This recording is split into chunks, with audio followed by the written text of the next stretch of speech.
If we start with the date 476, we need to be careful. It is often treated as the fall of the Western Roman Empire, but it works better as a symbol than as a clean ending. Western imperial rule fragmented, yes, yet the Roman world did not simply vanish. In Constantinople, the Eastern Empire continued and regarded itself as the Roman Empire. So the story that leads from Rome to the Holy Roman Empire is not about one state dying and another suddenly appearing. It is about how Roman authority survived as an idea, a language of power, and a claim to lawful rule. That matters because in the post-Roman West, kingdoms did not build themselves from nothing. They used Latin literacy. They worked through Christian institutions. They borrowed parts of Roman administration.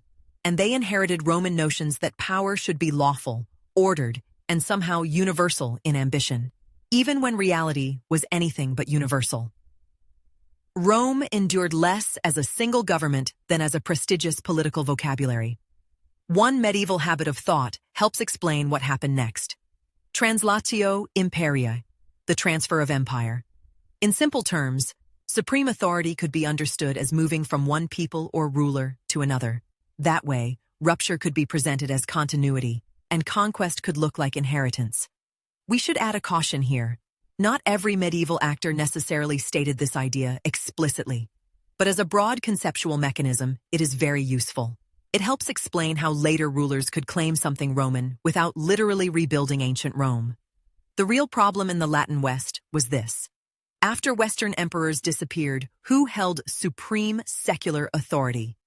Was it the emperor in Constantinople, a powerful Western king? Or did the Pope possess the right to recognize and legitimize such authority? That question stayed open for centuries, and it gave Roman legitimacy enormous value. Under the Carolingians, the issue became newly urgent. Frankish power expanded dramatically. Charlemagne conquered the Lombards, fought long and brutal wars against the Saxons, and assembled a realm large enough to make imperial claims plausible again.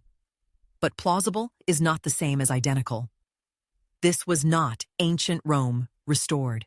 It was a new Western monarchy using Roman language and Christian legitimacy to describe its scale and authority.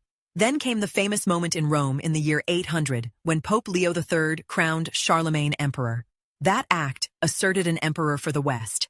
It also directly challenged, or at least seriously complicated, Constantinople's claim to exclusive Roman emperorship.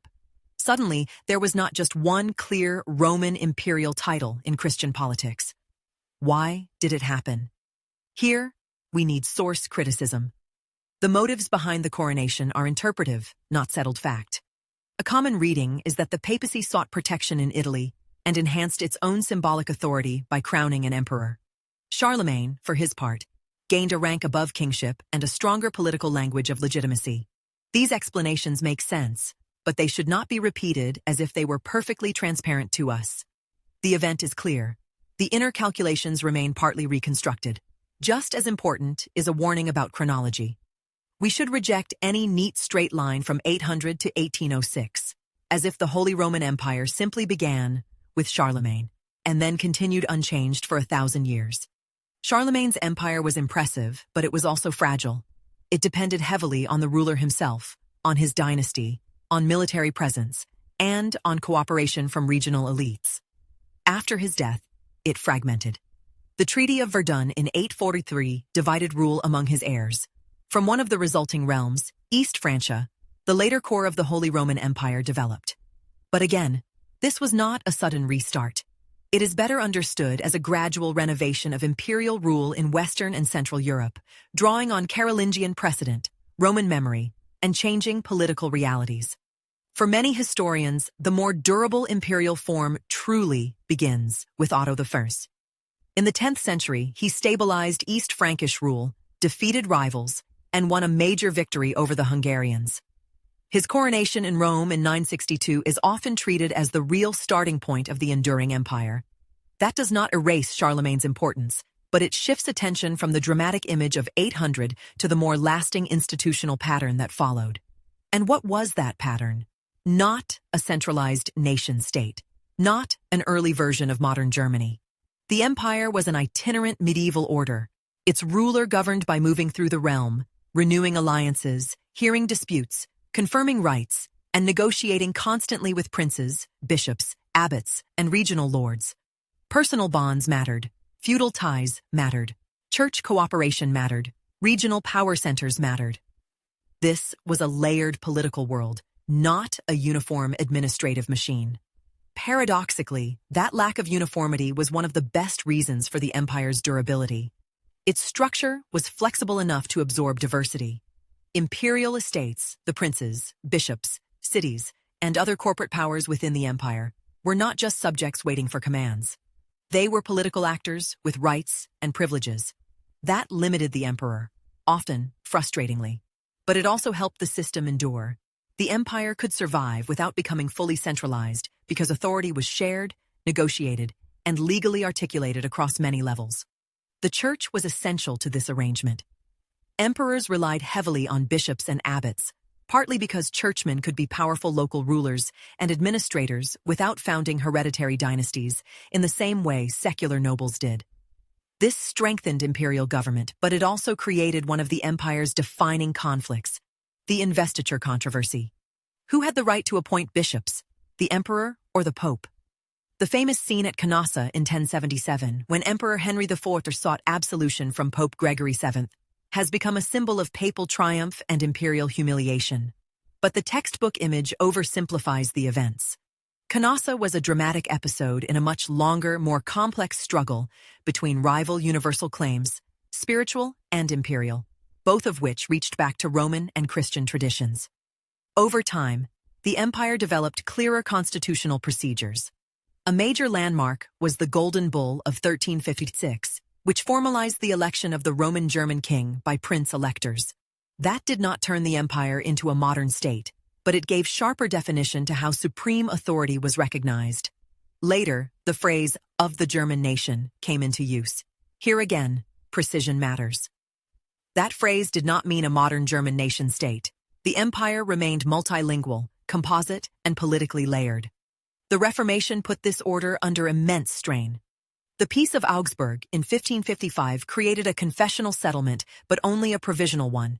It did not solve the empire's religious divisions so much as regulate them for a time. Then, the 30 Years' War exposed the empire's vulnerabilities with terrifying force. Fragmentation made unified action difficult, and that can look like obvious weakness. This is the strongest criticism of the imperial system. But there is also a serious counter-argument, and we should keep its uncertainty visible. It is not certain that greater centralization would have prevented escalation. In some cases, dispersed power and dense legal structures could actually regulate conflict and check domination.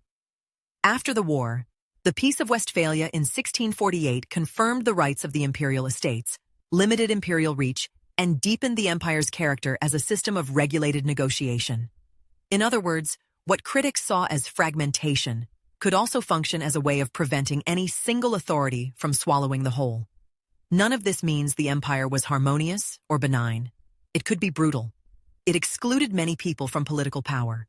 It was capable of violence, coercion, and deep inequality. Nor should we romanticize its complexity. Negotiated authority could protect liberties in one setting and entrench privilege in another. Still, the larger point stands. The Holy Roman Empire was neither ancient Rome reborn nor an embryonic German nation-state waiting to happen. It was a long-lived European order built by reusing Roman legitimacy in medieval Western and Central Europe. Roman claims gave it prestige. Christian legitimacy gave it moral and institutional force. Diversity gave it breadth. Negotiation gave it resilience. Its end came only in 1806, under pressure from Napoleon. By then, the empire had lasted far longer than many more centralized polities, so the final judgment should be balanced. Despite its limits, exclusions, and failures, it should not be dismissed as a historical joke or a failed anomaly. It was an adaptable, multilingual, legally layered system of rule, one that turned the memory of Rome into a distinctly medieval and early modern form of European order. Subscribe, enable notifications, and tell us in the comments what topic we should explore next.